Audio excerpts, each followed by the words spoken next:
Bueno, pues nada, sin más preámbulo, vamos a dar comienzo a la lección inaugural del Máster de Asia-Pacífico, y lo hacemos en un contexto difícil, porque como sabéis, muchos de los que estamos aquí, pues también nos planteamos si deberíamos estar aquí o en algún otro lugar, ¿no? Me refiero a una manifestación que hay en favor del pueblo palestino, y digo esto porque es complicado además de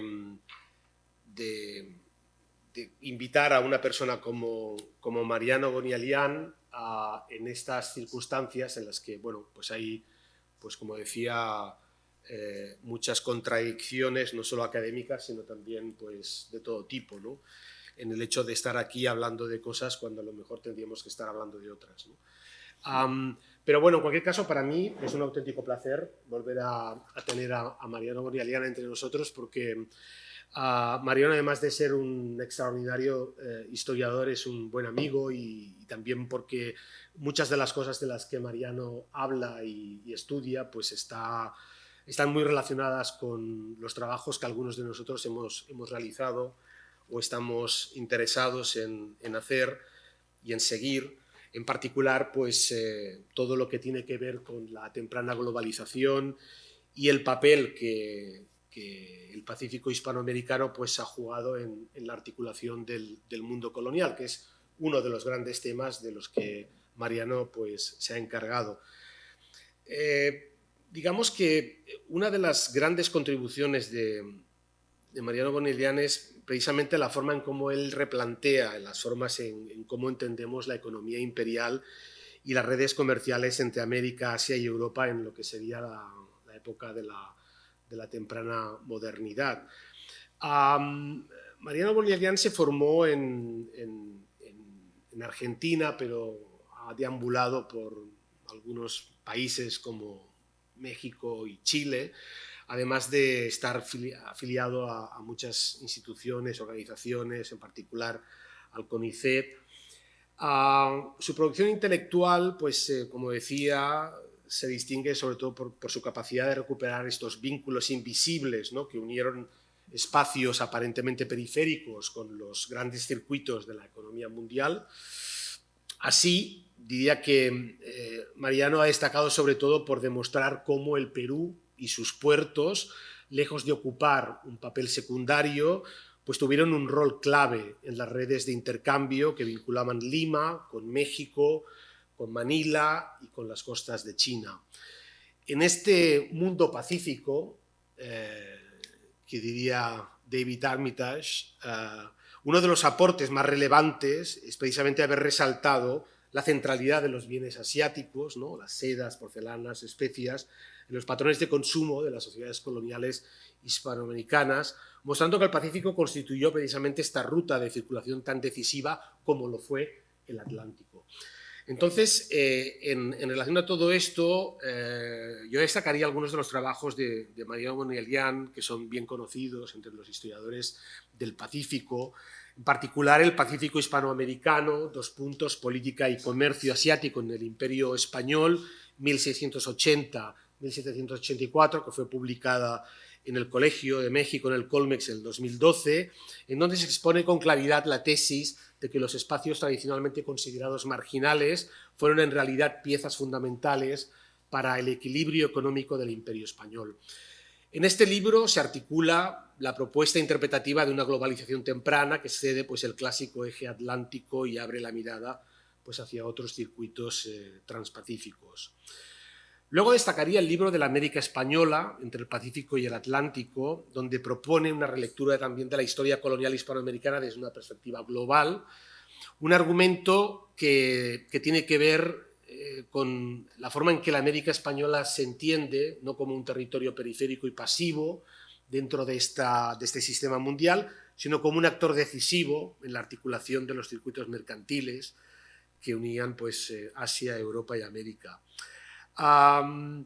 Mariano además ha trabajado también en algunos artículos. Yo destacaría, por ejemplo, el que publicaste con nosotros en Illas Imperis, donde hizo una relectura de la cronología de Pierre Chaigny y que no me acuerdo en qué año fue, pero esto diría que fue hace... 2017. 2017, ¿verdad? Sí, y lo publicamos en la revista Illas Imperis. Y bueno, para acabar, una de las últimas aportaciones de Mariano Gonialian es Perú Transpacífico, 1570-1613, conexiones hacia México, Filipinas y China, que también se ha publicado en el Colmex, que en una coedición con la Universidad Nacional Mayor de San Marcos, recién salido del horno, 2025. Y es un trabajo donde, a través de estudios de caso y una extraordinaria documentación, pues se analizan esta agencialidad de los comerciantes y mercaderes peruanos en el intercambio transpacífico durante estas primeras décadas del circuito Manila, Acapulco, Lima.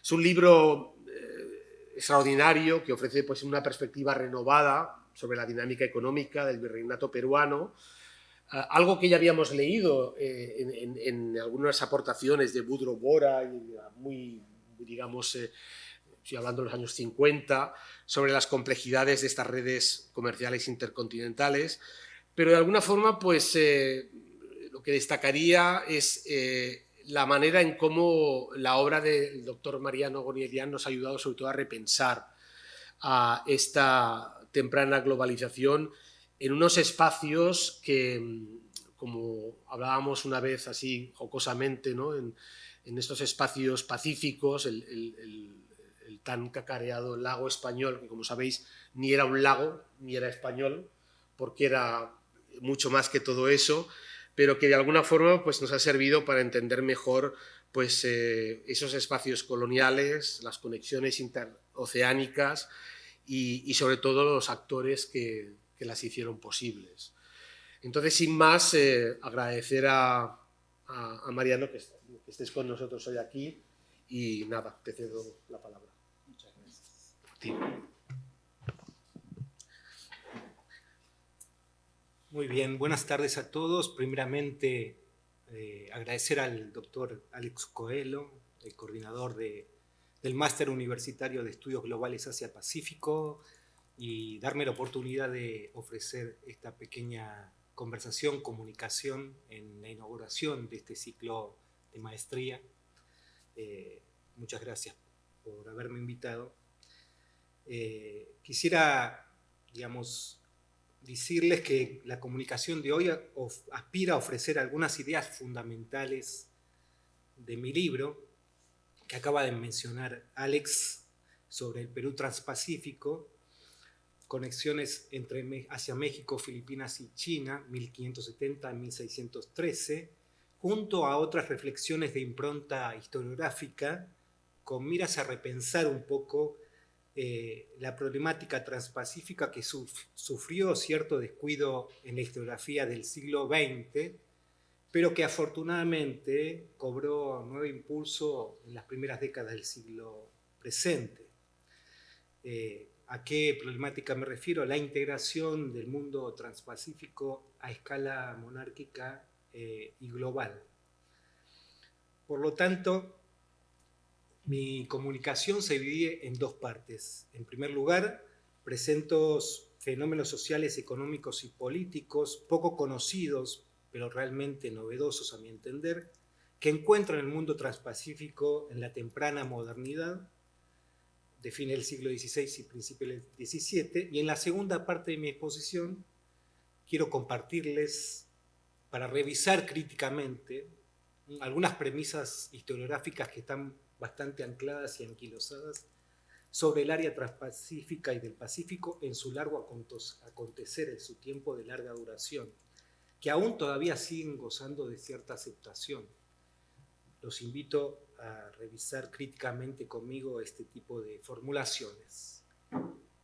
Por lo tanto, la primera parte de mi exposición se denomina Reorientación transpacífica de las Indias Occidentales, 1580-1610, un cuestionamiento a la razón nortransatlántica. El término orientación suele definirse como la atención particular que recibe un objeto, un espacio, un sujeto o un colectivo social.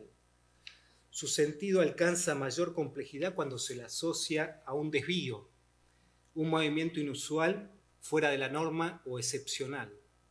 El término me parece muy adecuado para ilustrar cómo, al menos desde 1570, pero de manera decisiva en la década siguiente, las Indias Occidentales redireccionaron su atención para regularizar y fortalecer las relaciones con Filipinas y el sudeste asiático por sobre el tradicional frente exterior transatlántico.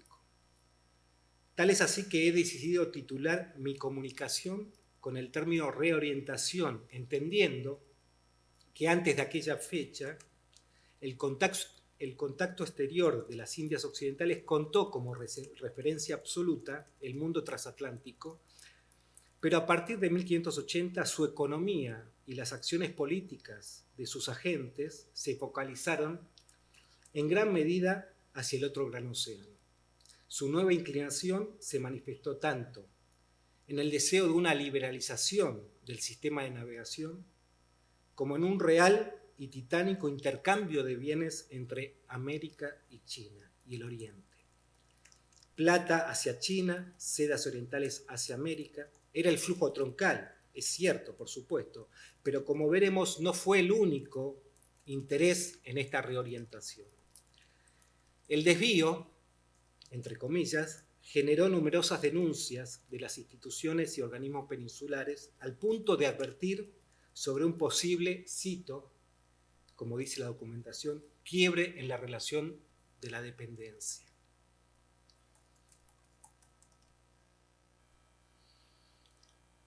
Por medio del derecho real, la península, la cabeza monárquica, pretendió contrarrestar el nuevo giro hispanoamericano.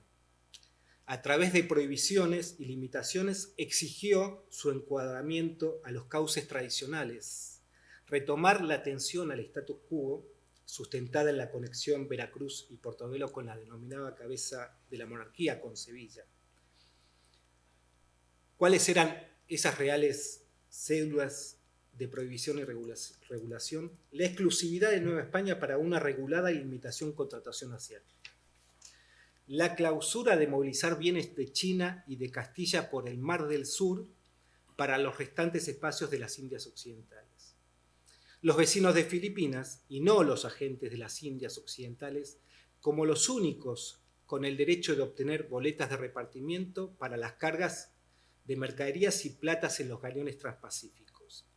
Una periodicidad anual de viajes de 2 galeones con 300 toneladas cada uno. Un comercio reducido a 250.000 pesos en valor de mercancías ingresadas por Acapulco y un monto límite de 500.000 pesos en plata de retorno hacia Filipinas. La exclusión de México y sus mercaderes dentro del trato comercial con las islas, reduciendo su acción de los agentes novohispanos a operar en la feria de Acapulco, de la carga transportada por los filipinos. Prohibición de las embarcaciones de las Américas, de la América Latina, para dirigirse y extenderse a tierra dentro de China.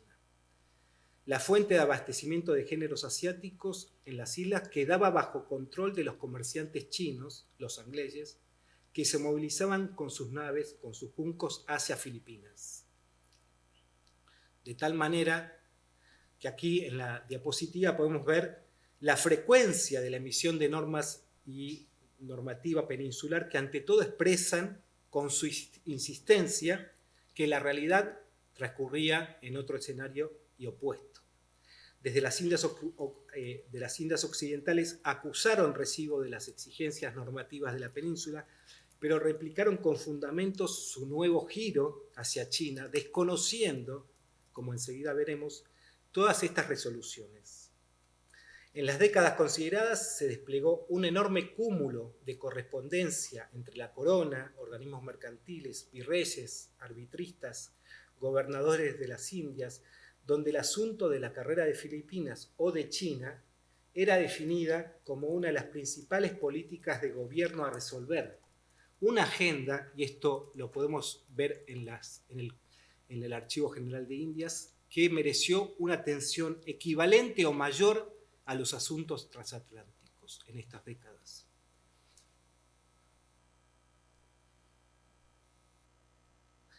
Ahora bien, en principio podríamos identificar dos hechos fundamentales de este giro económico y geopolítico hispanoamericano.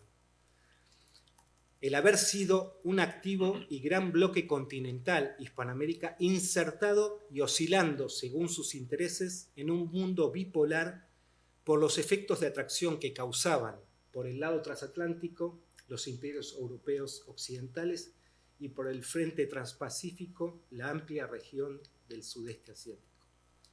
Como segundo punto, la notable autonomía de los espacios hispanoamericanos, el alto margen de acción de sus funcionarios y mercaderes para decidir, según al margen de los deseos de la cabeza monárquica, hacia dónde y cómo desplazar sus capitales y políticas de navegación en los contactos de larga distancia.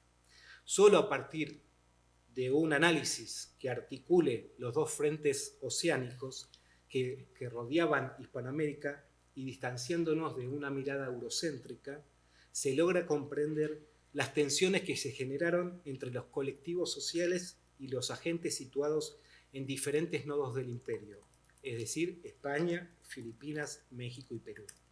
Ahora bien, no solamente Nueva España decidió orientarse hacia el mundo transpacífico en estas décadas, también lo hizo gran parte de Hispanoamérica.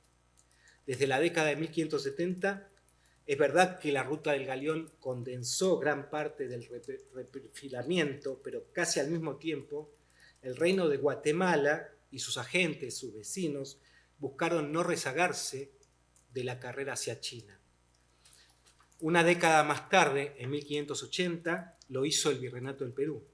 Cada espacio de las Indias adoptó diferentes modalidades para acercarse al Oriente, pero aún así y sobre todo, la pauta y el patrón general de llegar a China se da a partir de asociaciones estratégicas y asociativas entre los vecinos de toda Hispanoamérica para generar y crear y organizar expediciones transpacíficas.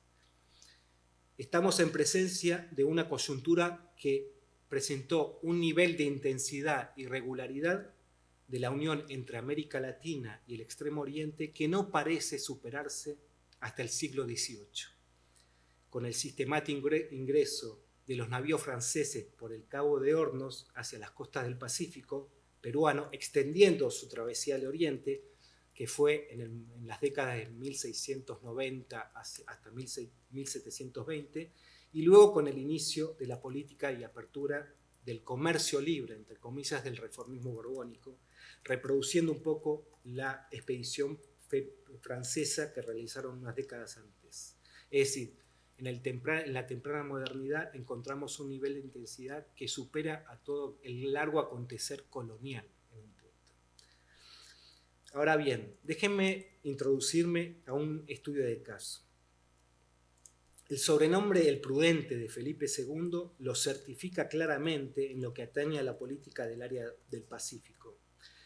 Al anoticiarse que el gobernador de Filipinas, Gonzalo Ronquillo de Peñalosa, busca conectar de manera regular, directa, el archipiélago filipino con el Perú, él y su Consejo de Indias no dudan en prohibir mediante reales cédulas cualquier modalidad de relación, como acabo de mencionar, con la normativa institucional. La razón partía de un hecho incuestionable, que un continuo movimiento de recursos y riquezas entre las dos Indias, comprometería fundamentalmente la función de Sevilla como cabecera de la monarquía. Sin embargo, de los 1.400 habitantes de las Islas Filipinas a comienzos del siglo XVII, que no eran ni indígenas ni chinos, había una gran porción de peruanos, los llamados peruleros. ¿Qué es lo que había sucedido?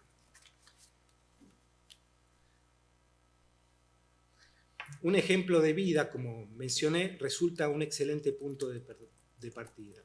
El caso nos remite a la frase «afuera los cisenes que vienen zancudos», que pertenece a la historia oral de Acapulco, un puerto atestado de mosquitos que torna insoportable la residencia o la estancia prolongada en el puerto. Los cisenes son mosquitos pequeños, casi sin patas, diferentes de los zancudos, con cuerpo y patas de mayor volumen.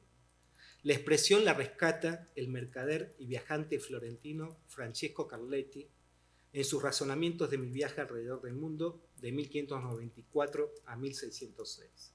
La oye en 1595 de los propios habitantes de Acapulco, con el arribo de los navíos del Perú.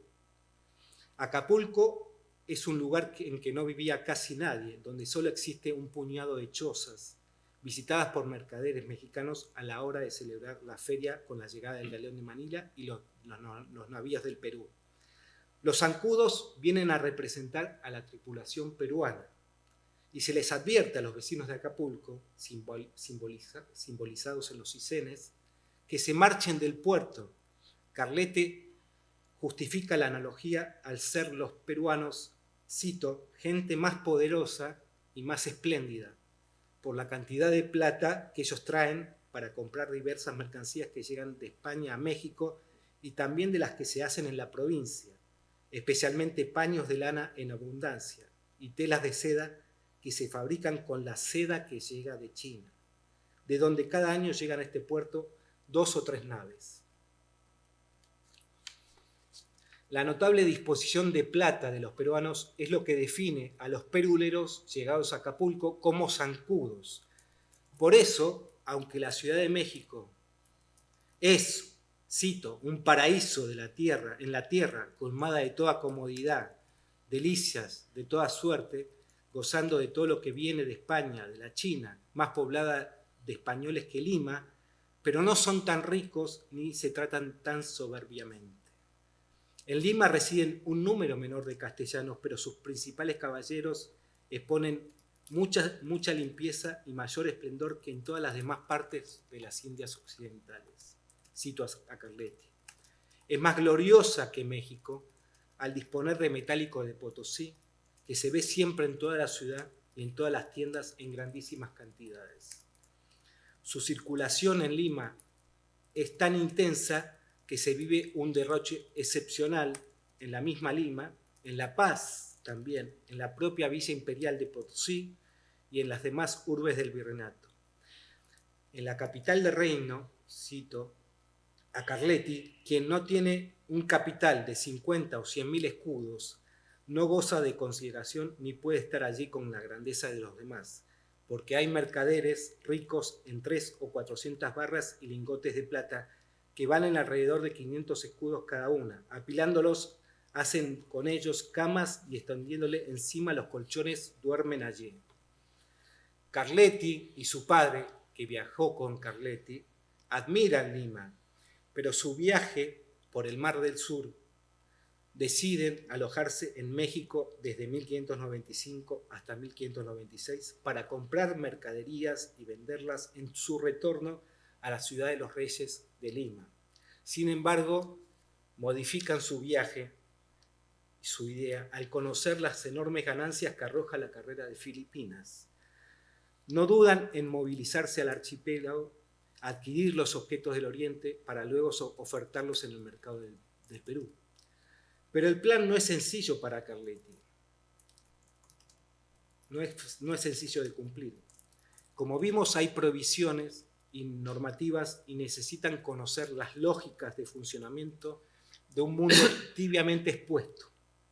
Primero, dice Carletti, resulta imposible alcanzar Filipinas sin obtener una licencia del virrey, lo cual, cito, no se le da a nadie que no vaya a título de querer permanecer en aquellas islas para vivir en ellas o para servir en ella con algún cargo. Dice Carletti, la segunda opción es la estrategia elegida.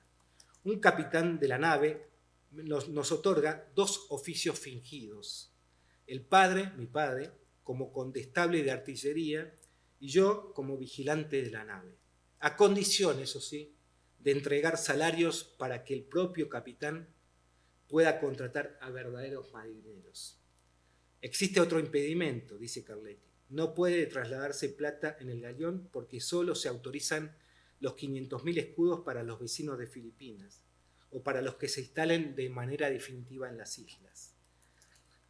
Dice Carletti, pero como no éramos ni de estos ni aquellos, pusimos confiadamente en manos del capitán de la nave, habituado a llevar de otros muchos que mandan dineros, va siempre más de 1.000.000 de escudos en oro, a pesar de la orden, con la obligación de darles por cada 100 escudos 2, y en cuanto al riesgo, se recomienda la fortuna. La experiencia de los Carletti en superar las trabas de la aventura transpacífica son las iniciativas recurrentes que hacen los agentes de la Nueva España y del Perú. Vienen realizando desde años atrás. Los europeos, como Carletti, necesitan involucrarse en las lógicas del mundo transpacífico que ya estaban dominadas por los agentes hispanoamericanos. Las licencias otorgadas por el virreino hispano de turno para participar en la carrera de Filipinas, la complicidad de los capitanes de las naos para trasladar capitales a las islas y la simulación como simples marineros de mercaderes políticos religiosos constituyen el modus operandi de la contratación china, con alto costo de riesgo de capital invertido supeditado a la suerte o a la fortuna. El caso Carletti ilustra, al fin de cuentas, un fragmento de vida del tiempo de larga duración que es las conexiones entre las dos Indias. Ahora bien, ¿cuáles serían las columnas regulares para una regular y potente conexión transpacífica en estas décadas? Descubro 4 estructurales. El temprano brote de la modernidad económica que vive el sudeste asiático en este momento, cuya fecha de esplendor podría fecharse en 1590, que va de la mano con la revolución impositiva en China, conocida como látigo simple o único, es decir, el cambio, el reemplazo del papel moneda por plata en la mercantilización de la economía asiática. En íntima relación a lo dicho, el ingreso clandestino transpacífico de metálico procedente de Potosí y de Nueva España. El tercer elemento regular y estructural es la consolidación de la ruta del Manila-Acapulco a través del famoso galeón de Manila como lazo troncal para las conexiones entre América Latina y China. Y como cuarto, totalmente relacionado al anterior, es el boom que vive el Cerro Rico de Potosí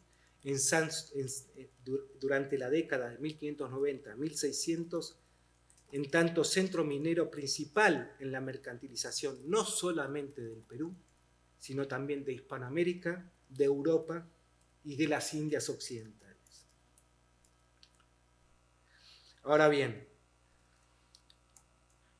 lo dicho me hace pensar en una modernidad intraasiática y una modernidad del Pacífico hispanoamericano que hace una chispa transmoderna para generar en el Pacífico un polo de atracción global. Enumero los puntos, en este caso, para pensar en esta suerte de modernidad económica. Según la documentación recopilada, hay un liberalismo comercial por el Pacífico porque entre 1580 y 1605 navegaron entre las Indias Occidentales, Filipinas y el sudeste asiático más de 130 naves, entre galeones, capitanas o navichuelos. Esto se puede comparar con el Pacífico y vamos a ver bastante una equivalencia en términos de tonelaje y de cargamento en estas décadas. Por lo tanto, la visión de un mundo transpacífico como periferia o lentos movimientos de unos pocos galeones fenece. Vemos más bien una modernidad económica donde hay una liberalización económica comercial. Y esto se da particularmente por la gestión de los virreyes, como bien lo dice Carletti, con el nombramiento de capitanes y maestres. Vemos un proceso de privatización económica transpacífica donde hay una iniciativa de los agentes particulares bajo la complicidad del aparato político, tanto novohispana como peruana. Hay un desplazamiento de los vecinos de Filipinas según la orden en que tienen que ser los transportistas de los galeones. En verdad, son los agentes hispanoamericanos los que manejan la carga de los galeones.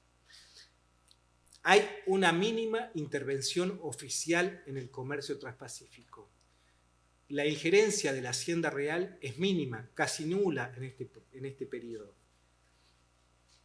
Y esto se da fundamentalmente a partir del derecho local, el derecho casuístico. Si uno ve un poco la documentación de los virreyes a la hora de ofrecer licencias particulares para que navíos particulares o dar en concesión navíos oficiales a particulares, se da a partir del derecho de la costumbre.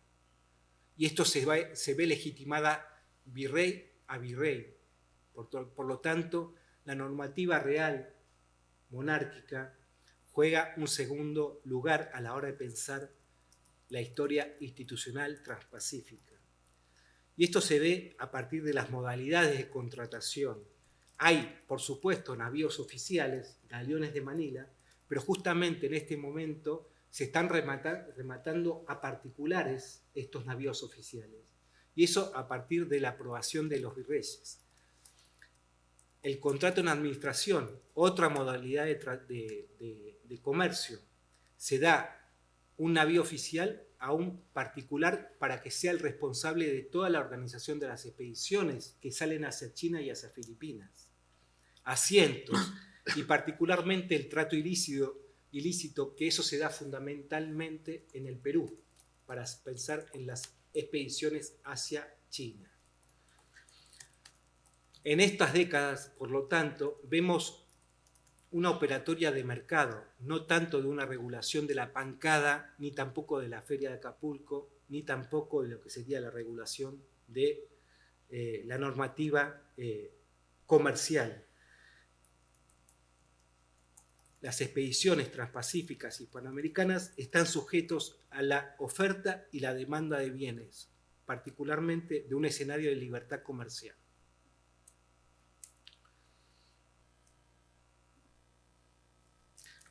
Algunos casos particulares para compartir con ustedes. Aquí vemos una red que está construida en el libro último que he realizado, que es una red directa entre Perú y el Oriente. No pasa por México. No voy a detenerme en cada uno de los detalles de esta red, solamente identificar a los personajes, los galeones que están viajando, y particularmente estoy mostrando en este caso el caso de Nuestra Señora del Rosario, que da cuenta de una expedición peruana plenamente y de perfil plenamente global. El navío Nuestra Señora del Rosario sale del puerto del Callao para llegar a lo que la documentación habla de provincias de la China, evitando Filipinas, extiende su navegación hacia la India, vende tanto en China como en la India, intercambia su plata de Potosí por productos orientales. Esos productos orientales se extienden hacia lo que es la península ibérica, y los agentes de la península ibérica, los comisionistas de los agentes peruanos, envían con productos europeos lo que han comprado a partir de la venta de los productos orientales que habían previamente vendidos en mercado peninsular. Por lo tanto, los galeones de Portobelo están enviando mercancía europea a partir de un trato previo de mercadería oriental que había realizado el navío Nuestra Señora del Rosario, generado a partir de los agentes del Perú. Esta es una expedición directa, pero también podemos ver una expedición de mediación por parte de Acapulco, que es la más importante en este momento.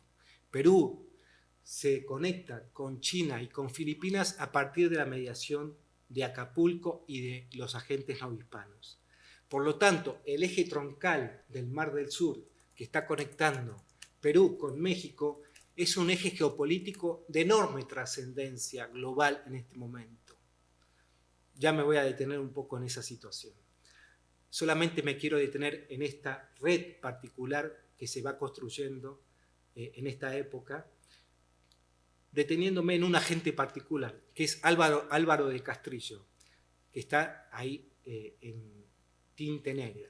Álvaro de Castrillo es un juez real del puerto de Acapulco, que es un agente fijo con su escritorio, que cumple su función de 1580 a 1610, casi 30 años, que es el principal responsable que permite la llegada de los peruanos y su alianza con los novohispanos para poder generar todo un triángulo comercial con China en este momento.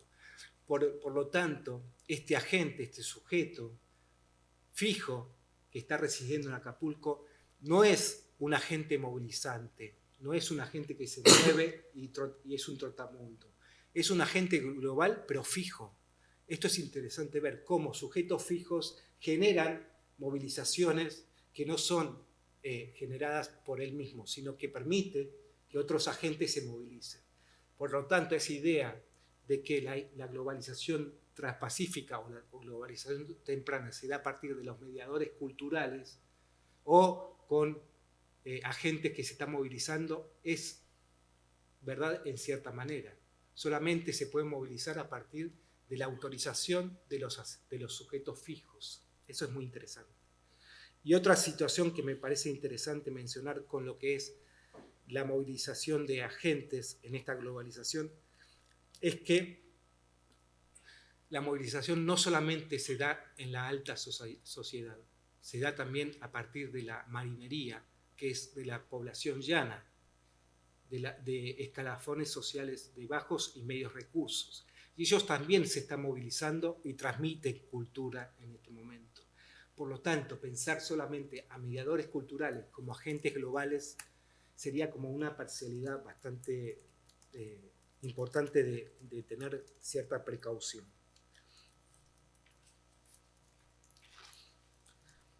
Bueno, en este momento lo que vemos en términos de intercambio justamente es seda y plata, que es el contacto troncal que vemos aquí, ¿no?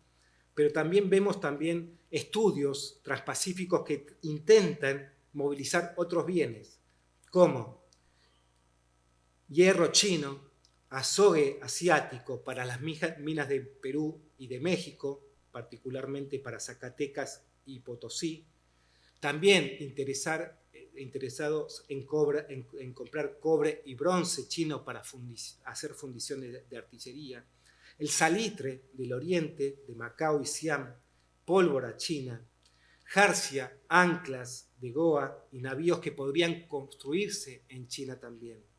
Por lo tanto, hay losas, cerámica, biombos, escritorios, peines, abanicos, especies, que sí se hacen realmente en este intercambio económico, y particularmente en estas expediciones lo que se está movilizando también son los llamados indios chinos, la migración de indios chinos que se da a partir de Filipinas con México y del Perú. No me voy a detener con el concepto de indios chinos, pero justamente este eje transpacífico no es solamente un eje económico, es un eje también migratorio, social y cultural.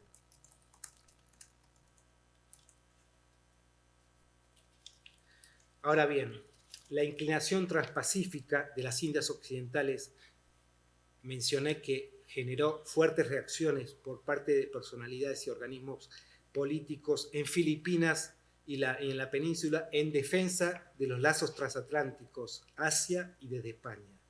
Al menos desde 1600 aparecen informes denunciando aquel reposicionamiento de los reinos americanos expandiéndose hacia el Pacífico. Redundan las denuncias en estos documentos sobre las peligrosas derivaciones que podrían esperarse para la cabeza imperial de la monarquía, para Sevilla y Madrid.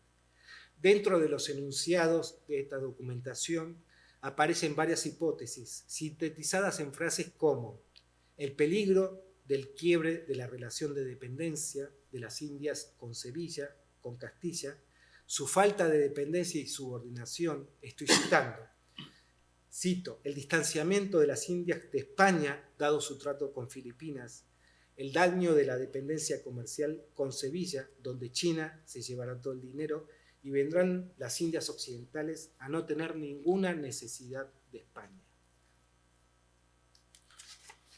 En algunos casos incluso se mencionaba de un inminente e hipotético proceso de independencia económica y política de las Indias occidentales, dada su expansión hacia el Pacífico.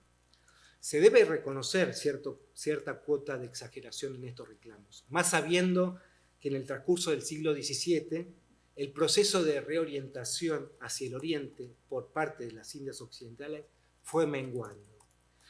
Las razones de este retorno hacia la vía transatlántica merecerían otra comunicación aparte, pero valdría un interrogante contrafáctico en esta situación. ¿Qué hubiera ocurrido si además de la seda y la plata, principales rubros de movilización transpacífica, también se habrían concretado aquellos proyectos de importar insumos de base y de capital fijo, como el hierro, el azogue, el cobre, el bronce, desde el oriente? En ese caso, la denominada cabeza del imperio podría haberse comprometido seriamente. Estamos hablando de relaciones asimétricas en un punto, y esto es importante pensarlo. Cómo América colonial en este momento está desplazando un polo y una cabeza de la globalización, pero que de todas maneras sí viene a representar y reproducir cierta relación asimétrica con ese polo que puede ser Europa, España o con la misma China. Esta última problemática merecería otro tipo de investigación también, independiente, que incorpore al análisis la política económica de la exportación de los bienes por parte de la dinastía Ming, pero también sería otra comunicación. Ante los diagnósticos desde el Consejo de Indias y el Consulado de Lima se tomaron dos claras direcciones. Una era procurar proteger el trato de sedas españolas dada hacia las plazas hispanoamericanas con el cierre de la carrera de Filipinas, una política de imposible aplicación, dada su necesidad de solventar con socorros y situados desde Nueva España a la única posesión castellana que había en el Oriente.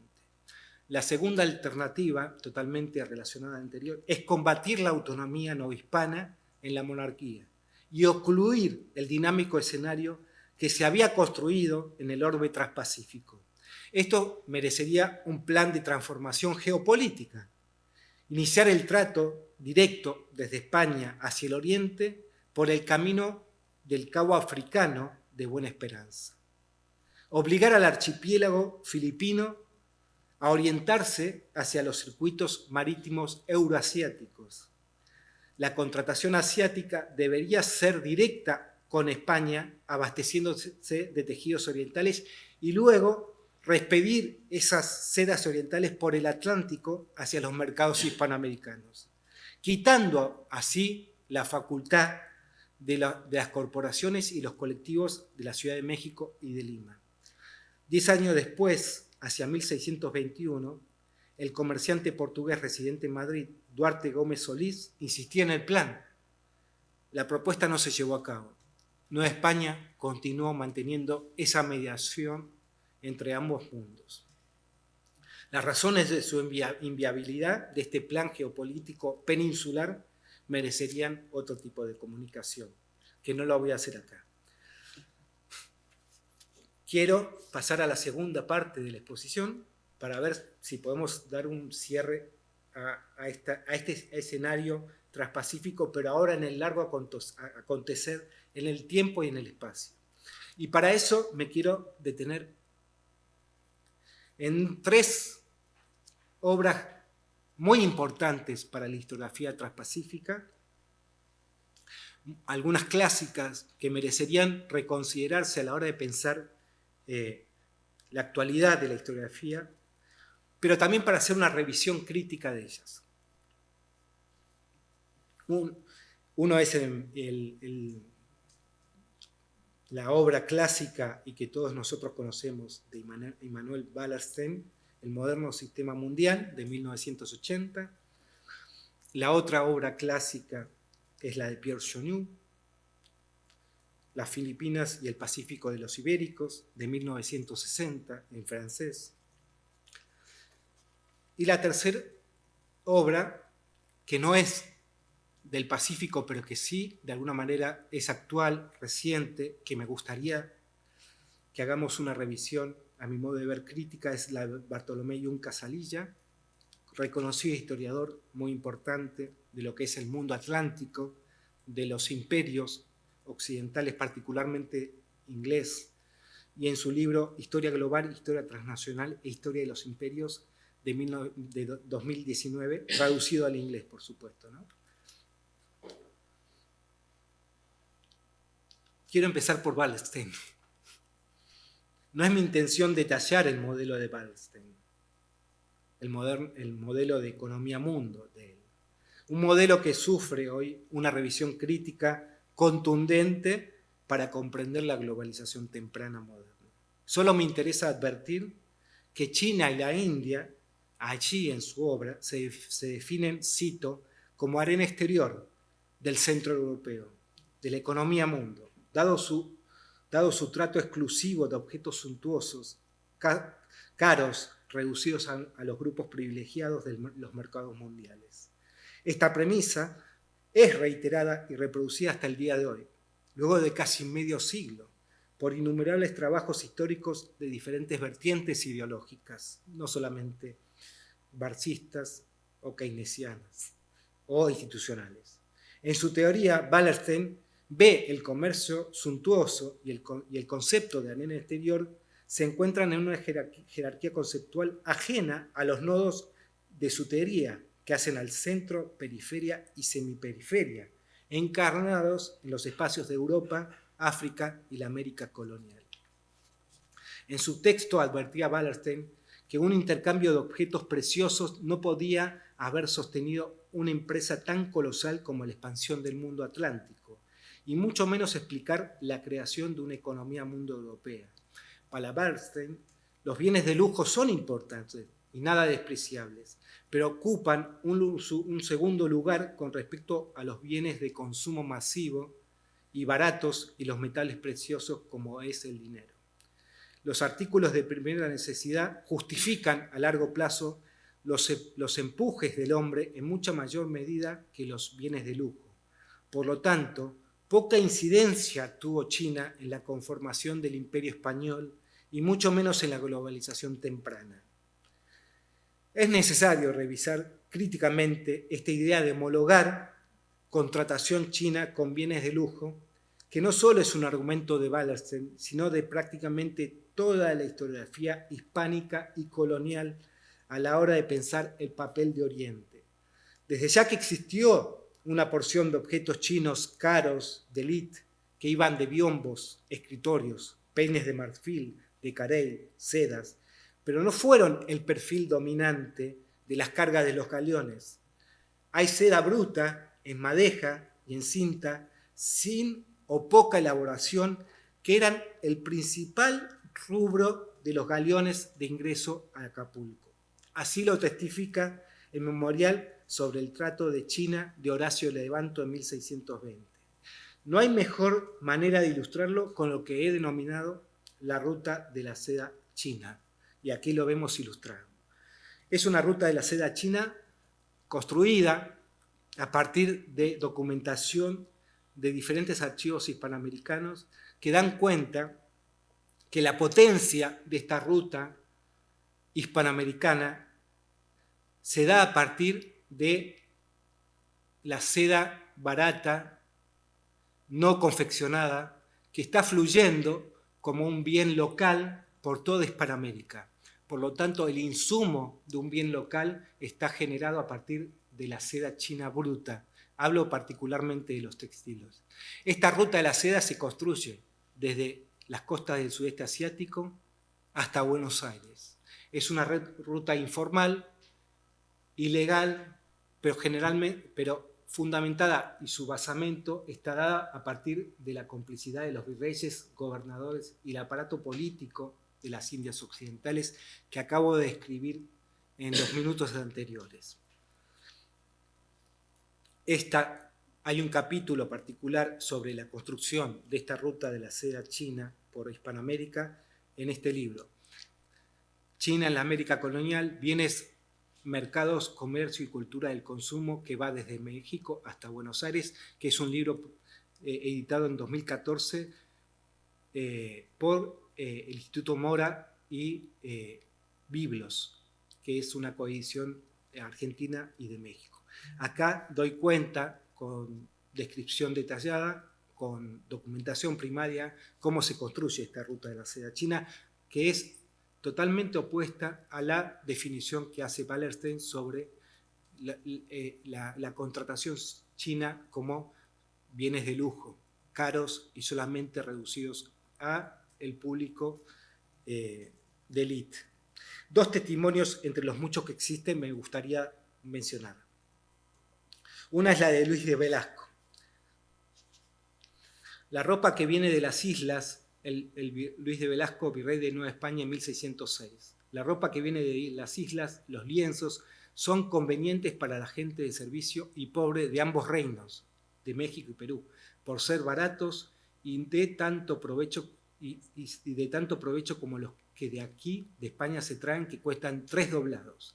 También viene cantidad de seda en mazo, que aquí se beneficia en que se ocupa y gana la comida gran suma de gente de españoles e indios, mujeres y muchachos pobres, que faltándose este subsidio han de morir de hambre o mendigar en vejación y desconsuelo de la República, que está llena de pobres que ya no se les puede ayudar. Esta cita de Luis de Velasco se da en el momento en que la política metropolitana intenta prohibir el comercio transpacífico de seda china hacia Nueva España. El segundo testimonio lo da en 1606 Pedro Martínez, capital y alcalde mayor de la provincia de Pánuco, que es una región cercana a Veracruz. Cercana a Veracruz estoy hablando de una costa atlántica, no del Pacífico, y dice, los tejidos que aquí nos interesan son estos. Le está mencionando a la propia corona. La vara de paño ordinario de Puebla, 7 pesos. La de Guergueta, 1,5 pesos. La de Tafetán de la China, 1 peso. La de raso de la China, 1,5 pesos. La onza de seda floja y torcida, 1,5 pesos. La barra de terciopelo de China, 5 y 6 pesos. La vara de holandilla china, 4 reales. Las medias de seda de la China, 7 pesos. Las de España, 15 pesos. De estas cosas se proveen los vecinos de Pánuco, de estos pueblos, cuando las traen a vender los mercaderes de México y de Puebla por tierra y los de Veracruz y de Campeche por mar. Fíjense, estamos hablando de precios que están presentes en un mercado más cerca del Atlántico que del Pacífico en 1606, y donde los bienes chinos son más baratos que los bienes españoles. Y esta me parece muy interesante, la última, del testimonio del gobernador de Filipinas, Gómez Pérez Dasmariña. Es un documento titulado Lo que hay que decir y apuntar en cuanto a la contratación de China, de la India Oriental y parte de Malaca, Macao y Maluco, y navegación de las Filipinas y México y Perú, en 1593. Dice, los peruleros y mexicanos no pueden competir con el mercader del Oriente.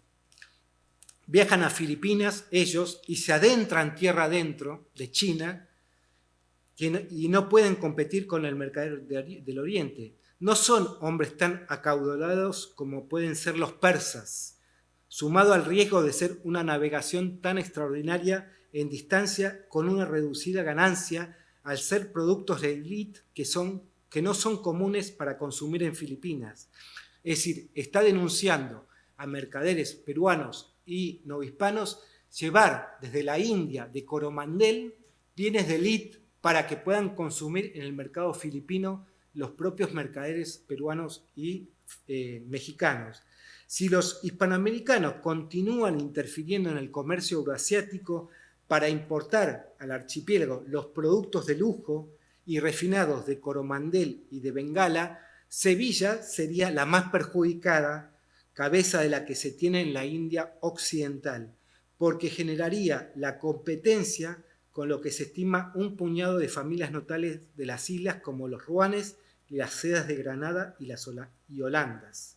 La distinción entre el comercio de China y el comercio de la India queda particularmente subrayado en el gobernador de Filipinas, porque dice que tanto las mercancías del Coromandel como las de Sevilla son ropa de precio poco común en las Filipinas. No era general a los pobres cuya necesidad se satisface con la ropa de la China, que la admiten de mejor gana. Por lo tanto, hay una distinción entre lo que es un bien chino y un bien de la India. Nosotros lo que estamos haciendo es homogeneizar la contratación de China como si fuera todo una sola cosa, y en verdad hay que distinguir lo que son los bienes de la India con los bienes de la China. Los primeros, refinados y suntuosos, y los segundos, baratos, ordinarios, de baja calidad.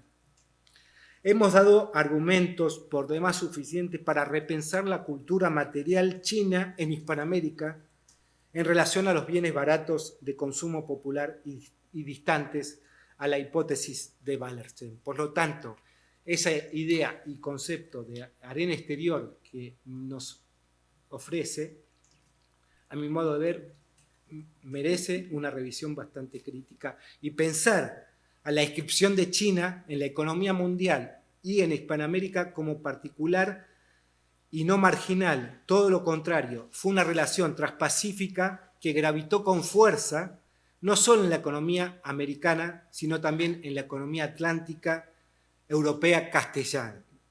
Me interesa reforzar esta última formulación e hipótesis atendiendo a otra obra capital de la historiografía del Pacífico, la obra de John Yu.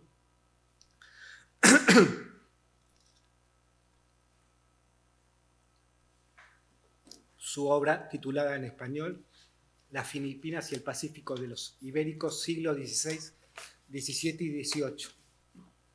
Y aquí me detengo a revisar la obra clásica, gravitante en la historiografía del Pacífico, con algunas premisas.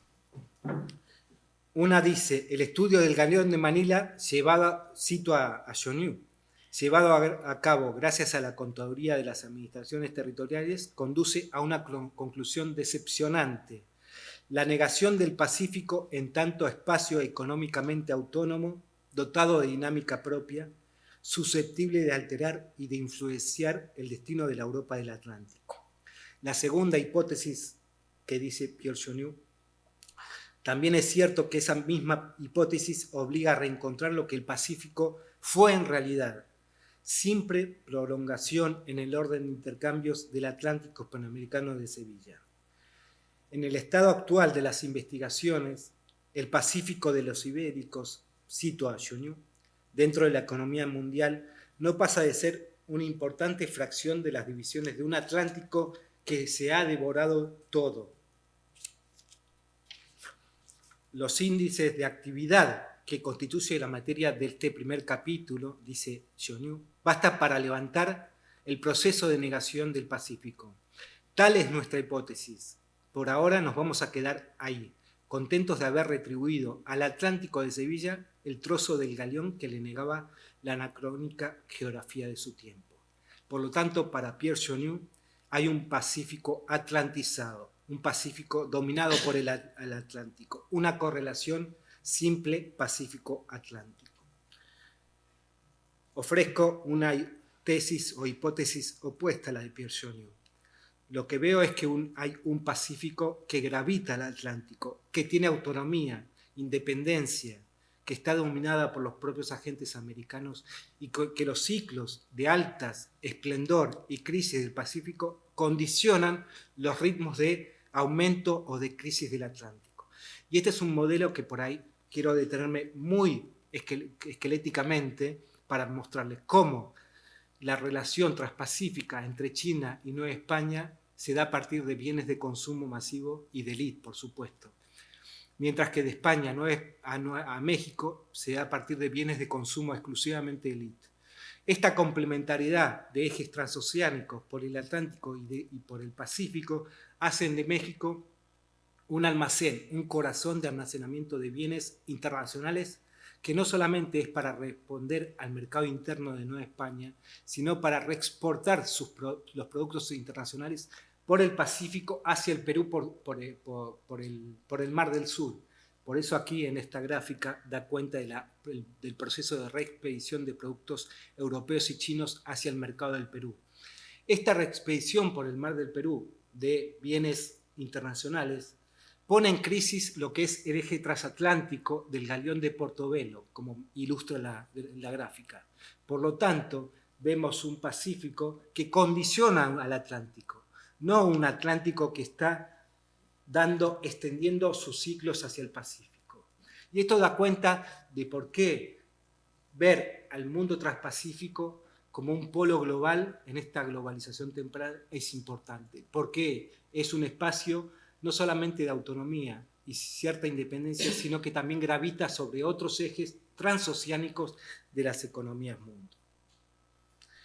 Finalmente, quiero compartir con ustedes las hipótesis que nos ofrece el historiador español Bartolomé Yunes Casalilla en su libro de Historia Global, Historia Transnacional e Historia de los Imperios.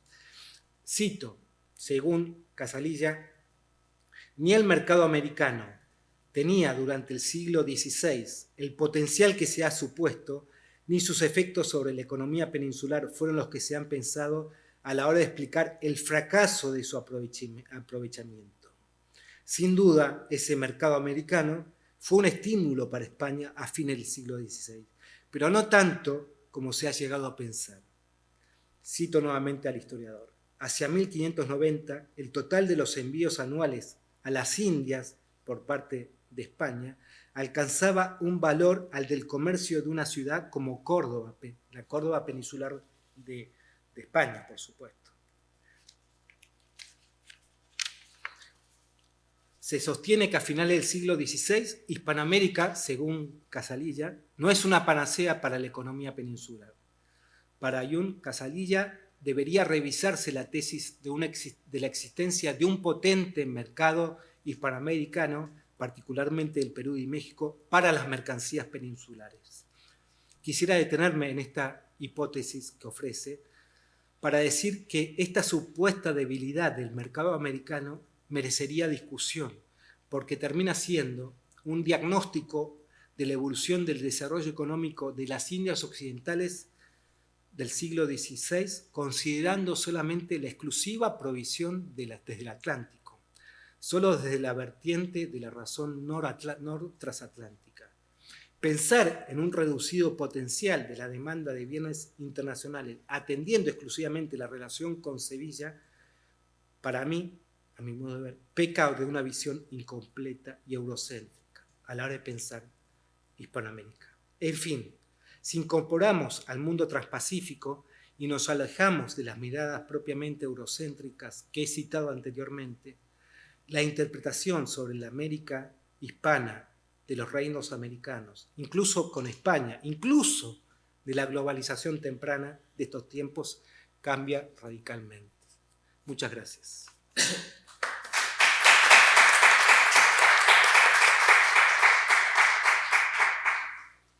Bueno, pues gracias a ti, Mariano, por, en fin, haber compartido estas ideas de este mundo pacífico que, bueno, claramente, como planteas, pues es mucho más de lo que nos pensábamos, ¿no? En el sentido de que realmente esta marginalidad en la que la historiografía ha sostenido al Pacífico, claro, realmente pues no sería tal.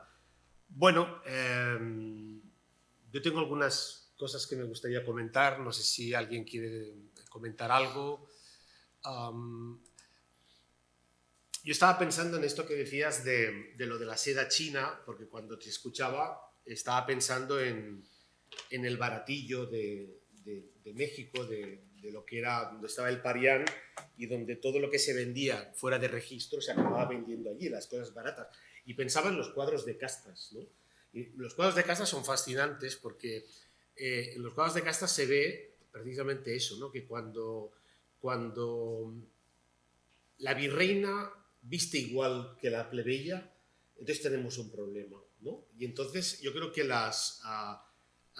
todas estas sedas que llegan de China, baratas, recuerdo algunos cuadros en concreto, sobre todo los de la primera época, donde se veía que claro, eso de alguna manera era criticado, ¿no? Porque realmente las diferencias de estatus sociales pues quedaban muy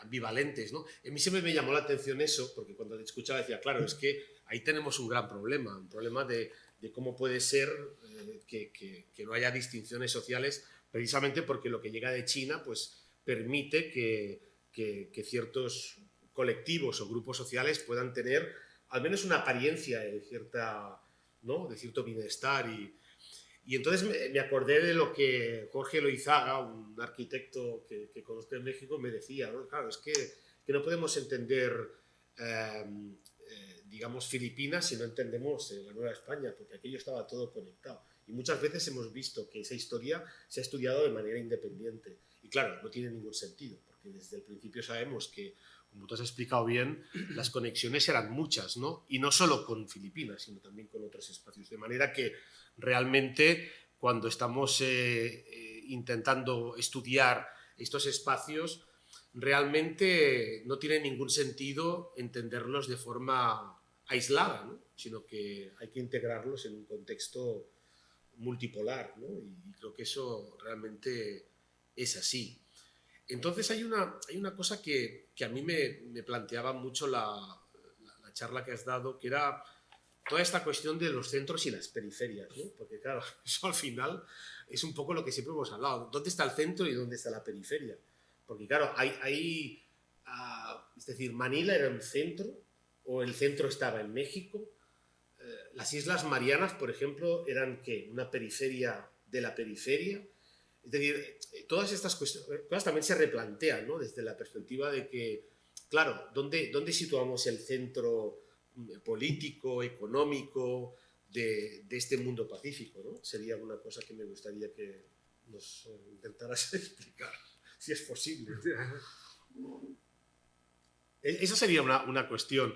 Luego está la cuestión de la cuestión local, que me parece muy importante, ¿no? Porque también, cuando tú hablabas de por qué las élites manileñas tienen, yo creo que realmente ahí es donde hay que rascar, porque las élites manileñas tienen unos intereses grandísimos en el galeón, pero no solo en el 16, es que incluso en el 18.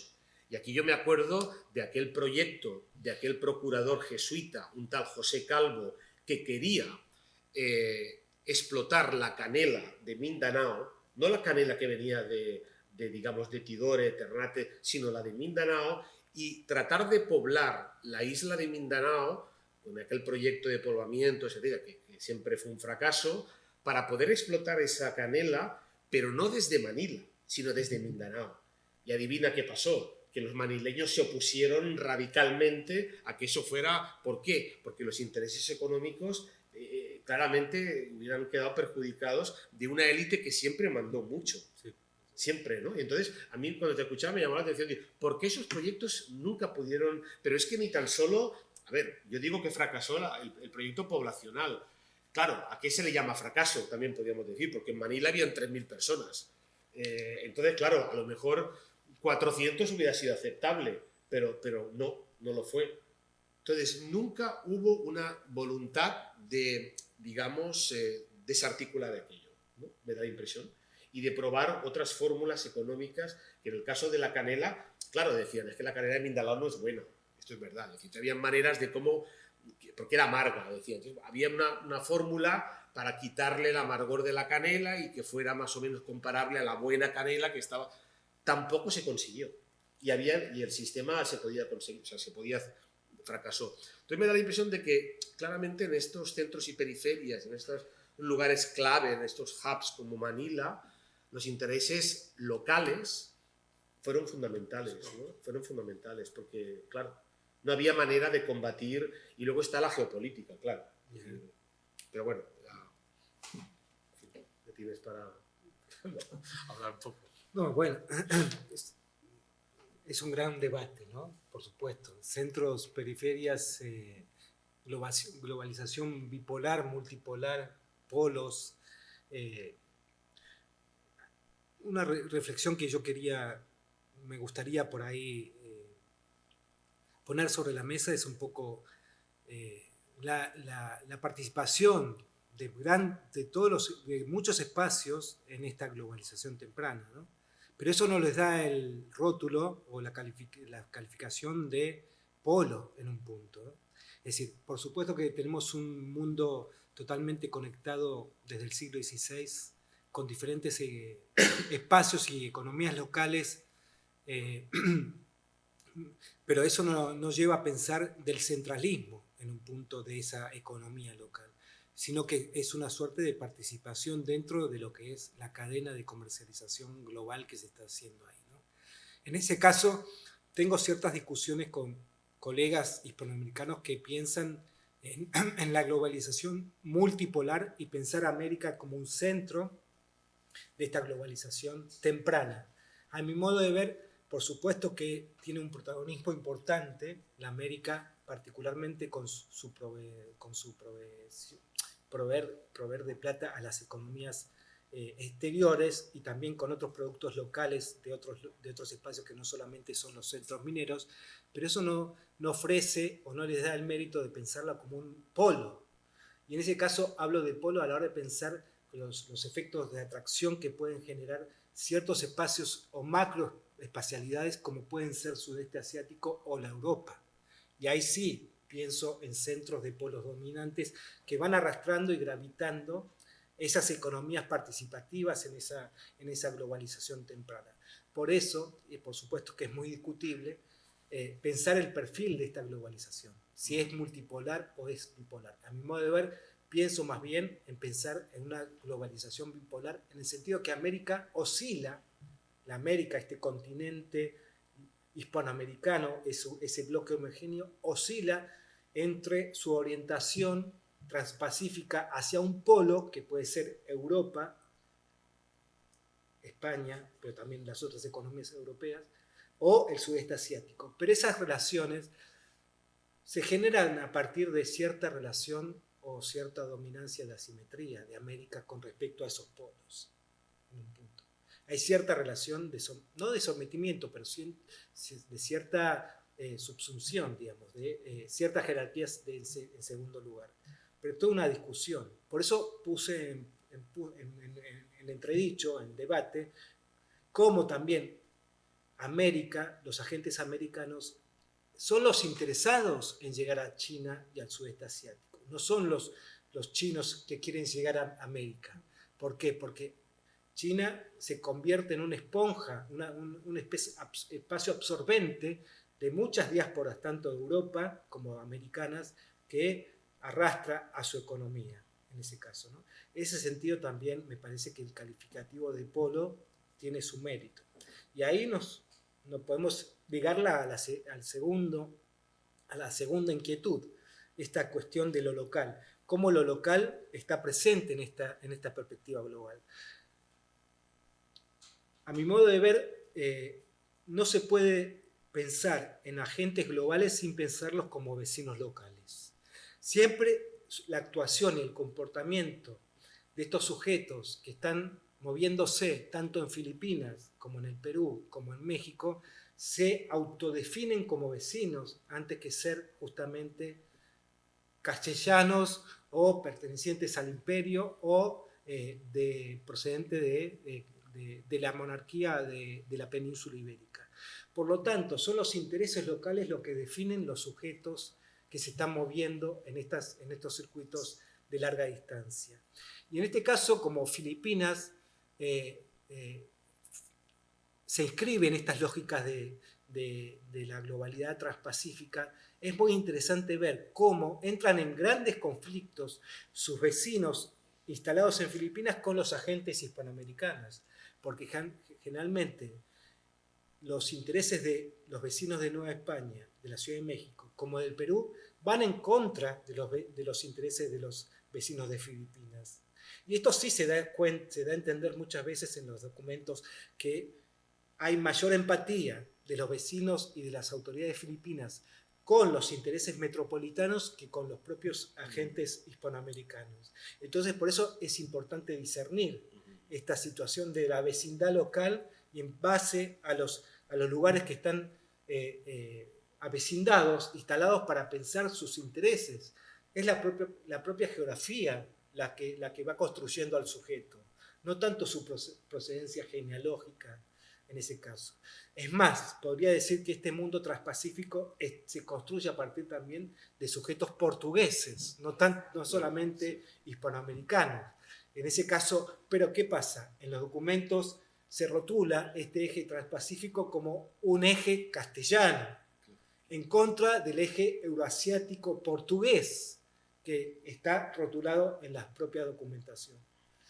Es más, el Consejo de Indias, cuando replica la denuncia que hacen las autoridades de la India portuguesa por este atrevimiento de los agentes hispanoamericanos interviniendo en los ejes euroasiáticos, le dice, ustedes no se pueden quejar mucho, porque de alguna manera nuestros ejes del Pacífico están dominados por los portugueses, están dominados por ustedes.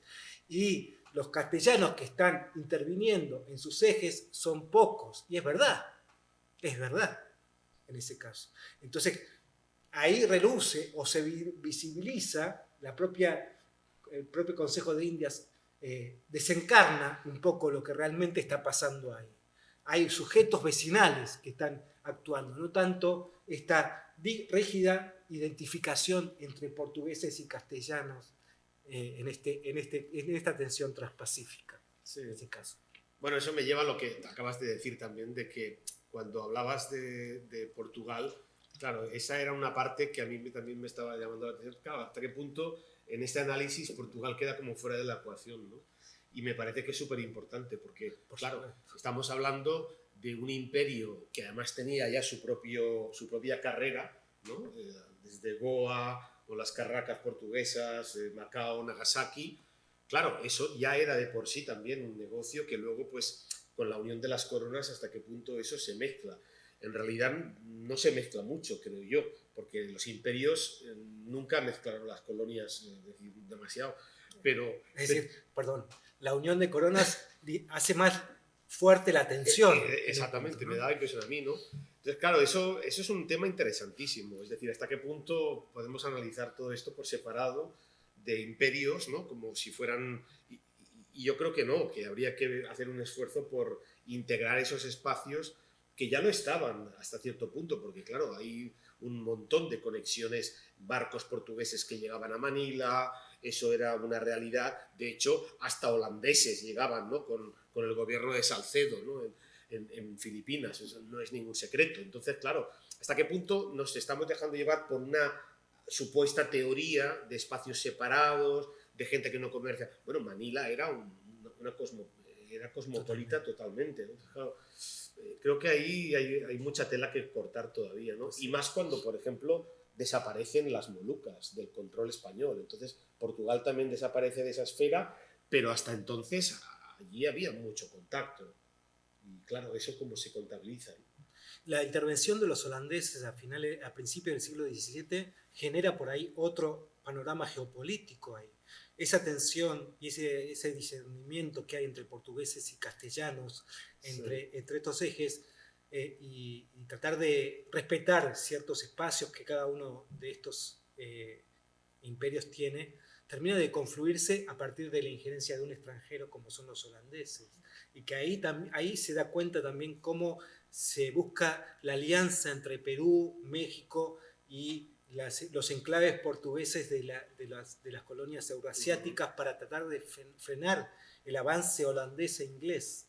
Pero previo a eso, cuando los portugueses tienen cierto dominio absoluto del eje euroasiático, ven a los enemigos castellanos como los principales interventores de sus propios negocios, ¿no? Un poco, ¿no?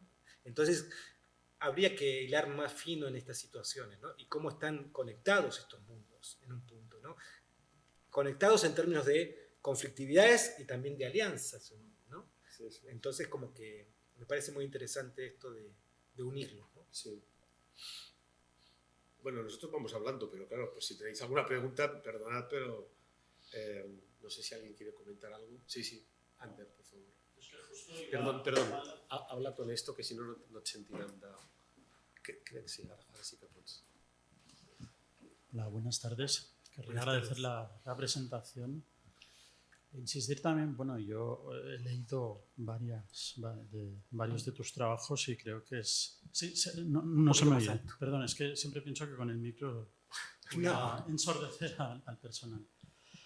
Donde se insiste mucho en algo que has recapitulado muy bien en la presentación, en cómo frente a esa visión tal vez propia de Chonu o de Wallerstein, de una visión jerárquica de lo imperial, cuando se ve algo más tal vez compuesto por varias piezas y con intereses locales y sobre todo con una mayor agencia de los agentes intraindianos, hispanoamericanos, etcétera. Para mí fue revelador, debo decirlo, y agradecerlo.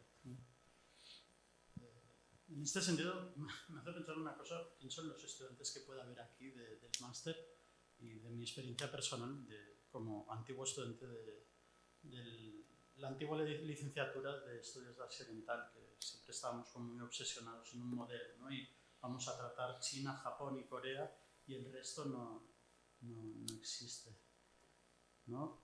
Y bueno, con trabajos como el tuyo emerge una visión mucho más compleja y más fina.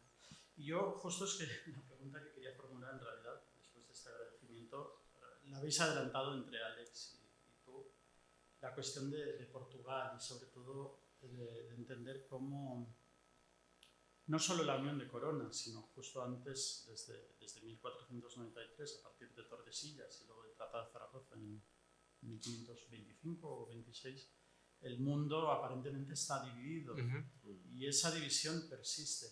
Y me ha interesado lo que has mencionado de un retorno a la atlantización a lo largo del 17. Y me pregunto hasta qué punto tiene que ver precisamente con esa ruptura cuando Portugal y España, Portugal vuelve a ser independiente, y hasta qué punto geoestratégicamente Portugal está interesada en concentrarse en Brasil. No sé, puro desconocimiento, yo conozco más el 18 y 19 y ese interés por el Atlántico, si podrías desarrollarlo un poco más o sí.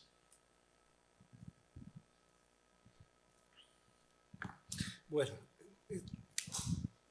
muchas gracias. Un gusto tenerte presente en la conferencia. Es un tema muy complejo, este nuevo giro atlanticista de Hispanoamérica, a mi modo de ver, a partir de finales, en el transcurrir del segundo cuarto del siglo XVII de Hispanoamérica, ¿no? En un punto. Pero hay algunos hechos importantes, a mi modo de ver. Por supuesto, me parece que es un poco lo que es la decisión de Portugal, de la unión de las dos coronas, que también da mayor atención al Atlántico en un punto. Pero también hay procesos internos que vive Hispanoamérica, ¿no? Que también da cuenta de este nuevo giro al tradicional cauce tradicional atlántico. Uno es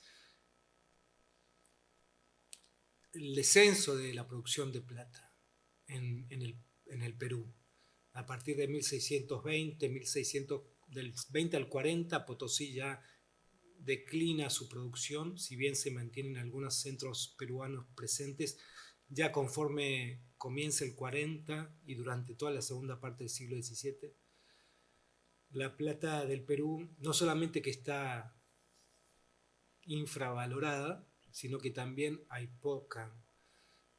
E incluso el descenso de su producción de plata hace que gran parte de la producción se retenga en las Indias con respecto a lo que es la complejidad de las fortificaciones que necesitan hacer. Aunado a eso, que esto también da cuenta de que por ahí los agentes hispanoamericanos ya no tienen un excedente metálico para poder responder a los dos frentes, como lo podían hacer en décadas anteriores, se fue construyendo una suerte de corporación consular limeña que fue canalizando sus intereses hacia el Atlántico. Lo que acabo de mencionar en esta comunicación son agentes que todavía no están de alguna manera corporizados o formalizados en un consulado, pero aún así son integrantes de los que en el futuro van a ser los que van a formalizar el consulado. Esa institucionalización del gremio hace que denuncien el Pacífico y ya todos sus excedentes económicos se orienten exclusivamente al Atlántico. Y ya el Pacífico es denunciado por los que antes eran los principales promotores de ese comercio. No digo que el Pacífico desaparezca en un punto, pero sí baja intensamente su relación transoceánica con Chile. Esto también hace que los peruanos no hagan asociaciones con México y el galeón de Manila ya presente un corte netamente novohispano. Ya no tiene esa potencialidad que le daba la asociación entre peruanos, centroamericanos y novohispanos para poder dar respuestas a ese galeón, sino que va a ser el galeón de Manila particularmente motorizado por los novohispanos. Eso me parece que también es otra razón por la cual se atlantiza, ¿no? Y después hay procesos europeos que tienen que ver con que yo no me voy a meter en eso, pero sí es importante de todo lo que es los cambios geopolíticos también, y además no soy especialista sobre la situación, pero también las variables de guerras intraeuropeas también juegan muy fuerte en esa situación. Y eso también me parece que hace a cómo el Pacífico toma un rol importante en esta globalización bipolar en un punto, ¿no? Que igual mantiene esta atlantización del Pacífico que se da a mitad del siglo XVII, fuerte, va a tener cierta limitación a partir de un nuevo auge de la producción de plata americana a finales del XVII, principios del XVIII, que nuevamente se reimpulsa el Pacífico. Es decir, lo que estoy diciendo en otros términos es que este Pacífico no es más importante que el Atlántico. Lo que estoy diciendo en un punto es que los agentes americanos responden al Pacífico al disponer de gran cantidad de metálico para poder dar frente a ese Pacífico que les interesa mucho. Pero solo lo hacen a partir de tener un excedente metálico que pueda sostener ambas carreras transoceánicas, ¿no? Lo que pasa es que en este periodo de finales del 16, principios del 17, estamos en un proceso de maduración institucional en las Indias Occidentales también. Todavía no están las instituciones plenamente consolidadas. Y eso favorece que este Pacífico esté en pleno auge, en su informalidad. Cuando se empieza a consolidar institucionalmente las Indias Occidentales, ya va tomando ese nuevo giro hacia el Atlántico en un punto, ¿no? Como también la propia corporación mercantil, junto con los políticos y los virreyes, la máxima autoridad, van también tomando mayor ajuste a estos ejes globales para tratar de recentrarlos hacia el Atlántico, ¿no? En un punto. La otra variable importante es qué sucede en China en este momento, en el transcurrir del siglo XVII, que también es importante, ¿no? ¿Qué pasa con la crisis de la producción de plata de Japón en ese caso también? Entonces, son varias variables globales para explicar cómo también la macroespacialidad de las Indias también se va reorientando hacia el Atlántico. Pero bueno, yo no me detuve a pensar mucho esa situación. Es un vacío que por ahí estaría bien poderlo ver, ¿no? Y una cosa que también querría añadir, perdón, es el tema de lo que sería la influencia de otras potencias también. Porque ahora estaba pensando, hay un investigador en el Instituto Universitario de Florencia que quizás no se esté viendo porque insistió mucho en conectarse, que se llama Freak Loves, y él está estudiando el caso del Parián de Batavia. Y es interesantísimo, porque a veces estamos hablando de los sangleyes del Parián de Manila y nos damos cuenta que en Batavia había otro. Con lo cual, ese tipo de, digamos, de conexiones, ¿no? De las que, sobre todo, sabemos no demasiado. Es decir, realmente Manila comerciaba también con otros espacios, digamos, con Borneo. Eso no se para, incluso con enemigos de la corona, como los holandeses. Y sabemos que había, digamos, ese Parián con un continuo comercio con China, pero que no venía de Manila, sino de otros espacios. Entonces me da la impresión de que ahí, en digamos, esta crítica que haces tú de ese mundo cerrado, controlado por las potencias ibéricas, en realidad tendríamos que incorporar también a otros, podríamos decir, agentes como imperiales en este caso, ¿no? Porque claro, ahí ya estamos viendo que la cosa se complica mucho más y entonces ya pues lo local tampoco se centra en esos actores que provienen de los imperios, digamos, ibéricos, sino que también podríamos incluir a otros imperios que también actúan allí, ¿no? Pues sí. Y eso es... Me hace pensar un poco también en la situación del fenómeno de la piratería y de la incursión europea hacia el Pacífico. No es casualidad que la incursión pirática en el Pacífico se da justamente en el auge de las redes hispanoamericanas. ¿Por qué? Porque generalmente quieren atacar y capturar los tesoros que estas redes hispanoamericanas están movilizando entre América colonial y Asia.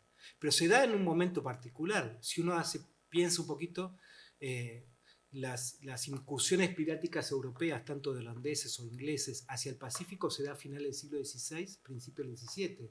Justamente los holandeses hacen el gran embate, lo hacen tanto por el Cabo de Hornos en 1600, 1599, pero también lo hacen por el lado eurasiático, ¿no? Que quieren tomar ahí lo que es Filipinas. Justamente es un centro geopolítico muy interesado. Los europeos quieren manejar eso, pero conocen bien las lógicas de cómo están funcionando. Lo que ven en el Pacífico americano es que no pueden. No pueden y son los agentes hispanoamericanos que contrarrestan el embate de los filibusteros europeos en este momento, ¿no? Si uno hace un cálculo y una serie cuantitativa de cuántos piratas pudieron ingresar al Pacífico, se pueden contar con los dedos de la mano, muy pocos. Hay cierto triunfalismo, cierto éxito de estas redes para mantener esta autonomía americana en un punto, ¿no? Con respecto a eso. Muy diferente es el escenario transatlántico, donde los piratas europeos y los filibusteros también manejan mucho y conocen mejor las lógicas de los puertos atlánticos americanos. No así en el Pacífico. Lo que noto un poco es justamente que recién la fortificación y cierto resguardo de las costas del Pacífico americano se van a realizar en términos de técnica náutica y también de infraestructura, de arquitectura portuaria, en la segunda mitad del 18, que se asemejan esos puertos del final del siglo XVIII a lo que eran los puertos del XVI Atlántico, en un punto. Es decir, cómo hay un desfasaje de 2 siglos a la hora de pensar lo que es la seguridad portuaria por toda la franja continental de un frente como de otro. En pocos términos, los puertos del Pacífico del siglo XVIII se asemejan a lo que es los puertos atlánticos del final del siglo XVI. Es como la refundación española del Pacífico en un punto de los Borbones. Y eso da cuenta también que esos puertos que tenían cierta inseguridad eran justamente lo mejor para los agentes hispanoamericanos de generar este mundo informal, típicamente controlado y poco institucionalizado, pero sí luchando y combatiendo cualquier injerencia extranjera, ¿no? en este momento de final del 16, principio del 17. Muy bien, sí. ¿Otra?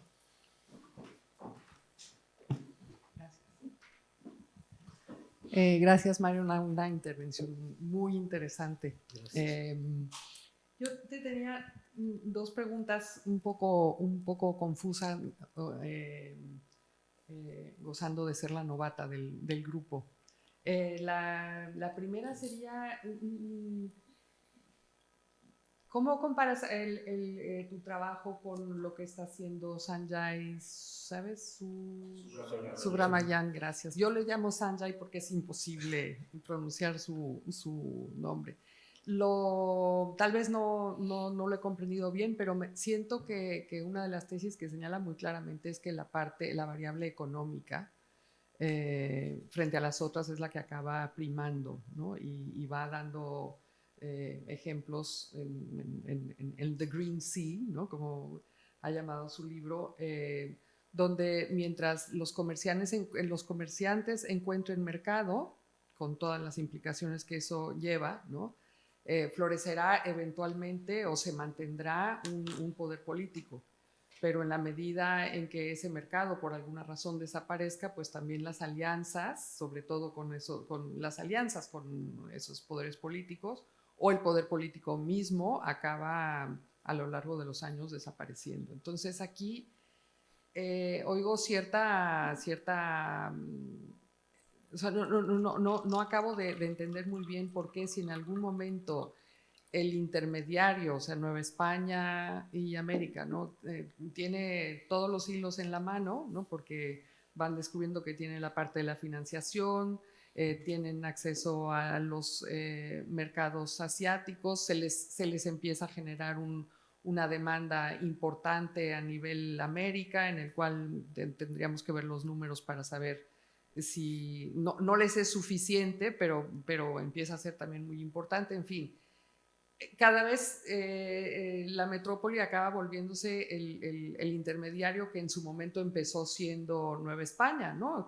Se pierde centralidad. Y entonces no acabo de entender por qué se duda tanto en tratar de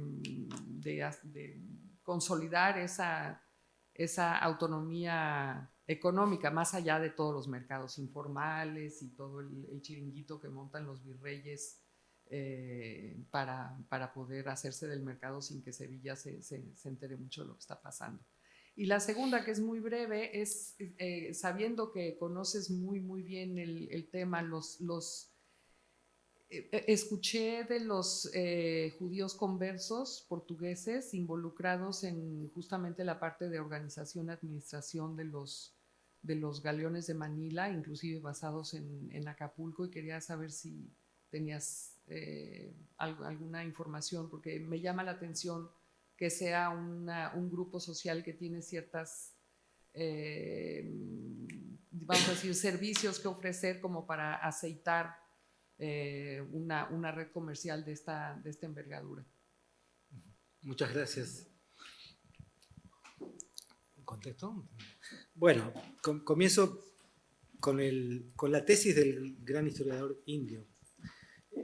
No soy un gran experto, y esto quiero que quede claro, sobre lo que es la historiografía asiática, pero me parece que cuando hago mención de ciertos brotes del mercantilismo y liberalismo mercantil en Asia, también me centro en lo que él dice, que no se puede pensar a Asia o a China como una entidad política cerrada, sino que justamente es una región económica antes que una unidad política en este momento, y que las fronteras políticas son bastante porosas y totalmente transitadas por esta economía que va desde la India hasta Japón, y que no es solamente el imperio de los Ming, un punto, ¿no?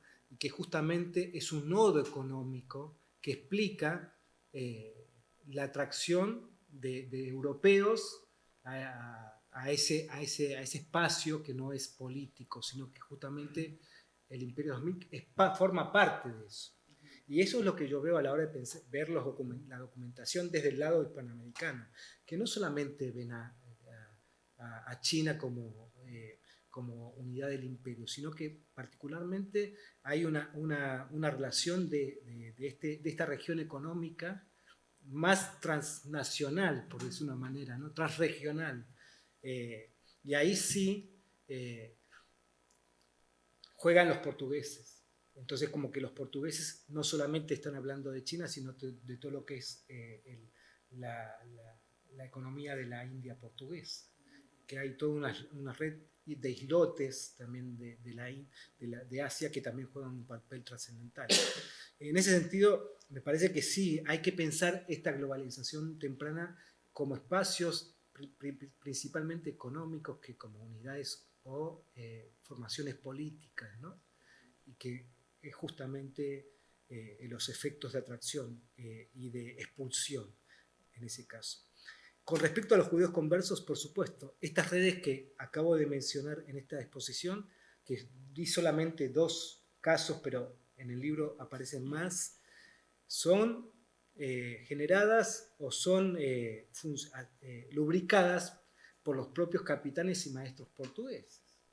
Y están denunciados ahí. Cuando se está pensando en tratar de expulsar a los portugueses de lo que es la feria de Portobelo o sus entradas por Portobelo, se está diciendo, bueno, esas expulsiones que está pensando la corona va a ser inevitable porque ya manejan gran parte de lo que es no solamente la dirección y el timolaje del galeón de Manila, sino que todo es el Mar del Sur.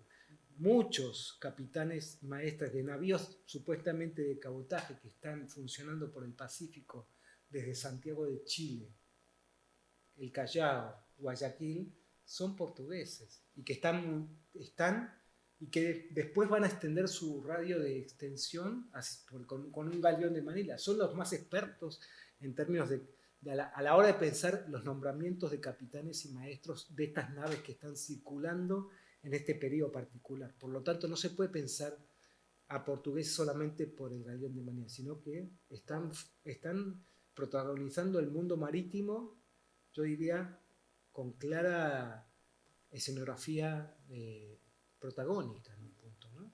Y esto está denunciado porque es casi imposible hacer una serie cuantitativa de este mundo. Es imposible pensar la cuantificación en una historia cuantitativa cuantificable, porque es un mundo que solamente se puede construir a partir de fuentes cualitativas o de denuncias o de documentación de relato y no tanto en números. Y esto lo digo no solamente por los portugueses, sino también porque en términos comerciales tampoco se puede pensar aspirar a cuantificar esto. Lo que estamos viendo de la potencia de este mercado hispanoamericano, de lo que es mercancía oriental, no solamente China, solamente puede ser mensurable en este momento a partir de lo que podría ser una metodología de trabajo que supere la situación de cuantificar registros portuarios, porque eso me parece que es un fracaso, sino que es más bien pensar los inventarios patrimoniales y familiares de las personas que vivían y consumían dentro de Hispanoamérica. Solo así podemos ponderar la magnitud que tuvo este flujo transpacífico en América. Yo diría que es importante por todo lo que da insinuaciones, investigaciones que son prematuras, que recién se están realizando, pero otras que están terminando dan cuenta de que viendo un poco esos inventarios, esa cuantificación de bienes que los tienen las familias, se está dando verdadera magnitud de lo que fue el ingreso de estos bienes orientales por el Pacífico. No así lo que es la contabilidad aduanera, como quizá lo hacía Pierre Chauveau, con todos los méritos que tenía eso. Pero ahí estamos viendo un poco lo que es la parcialidad de un mundo cuantificable, estadístico, preestadístico, al menos hasta el siglo XVIII, ¿no? Esto también da cuenta de cómo podemos llegar a pensar también los portugueses en este caso, ¿no? Pero un poco pasa por ahí, ¿no? Este mundo de los bienes chinos solamente podríamos verlo en el mercado interno y en la propia listado de bienes que se estaban consumiendo, no así en lo que es el puerto de ingreso, de importación y exportación, ¿no? Eso, vamos a tener serios fracasos para pensar eso. Pero aún así también ver cómo, y esto lo expliqué un poco en la exposición, cómo este bien oriental se convierte en un bien occidental, cómo un bien oriental tiene solamente como insumo, como primera materia prima a la hora de pensar un producto en circulación.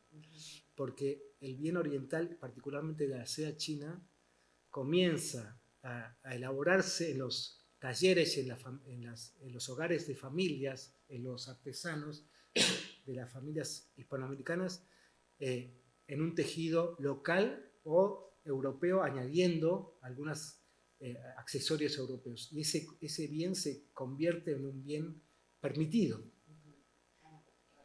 autorizado para su circulación.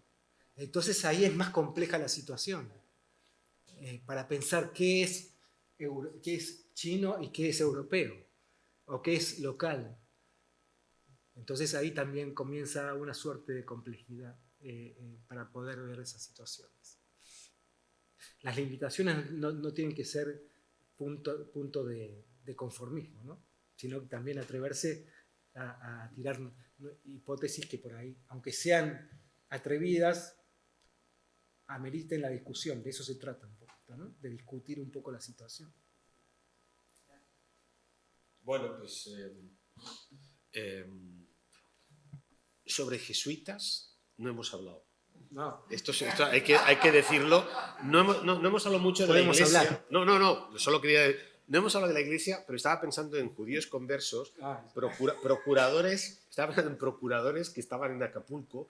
Muchos de ellos eran judíos conversos que estaban ya en conexión con Manila. Entonces, ahí hay un trabajo interesante por hacer de judíos conversos que eran procuradores, pero no procuradores provinciales elegidos, sino procuradores de dinero, los que organizaban los fletes para Manila.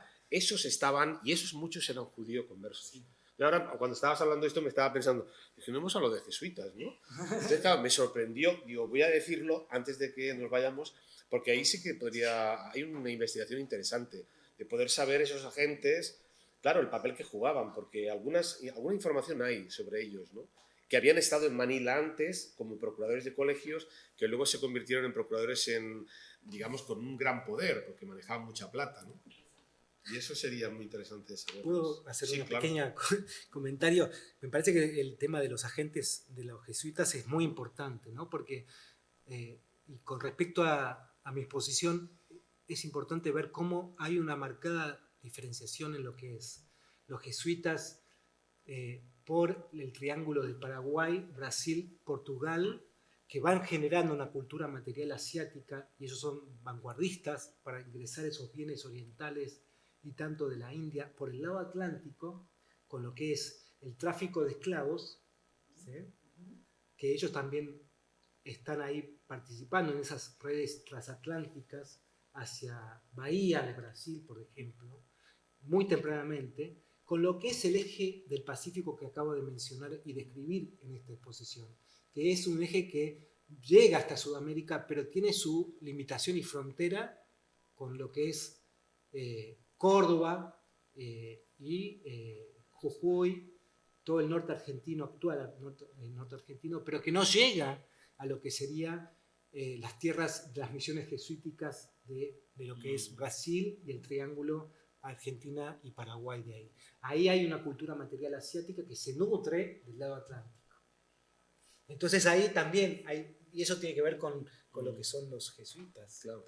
¿No? Lo que traen están manejando también los dos frentes los jesuitas, como agentes no solamente religiosos, sino agentes económicos. Teníamos que acabar con ellos. Bueno, pues nada, muchas gracias. Ha sido un placer y bueno, espero que vuelvas pronto. El placer fue mío, muchas gracias por la invitación. Bueno.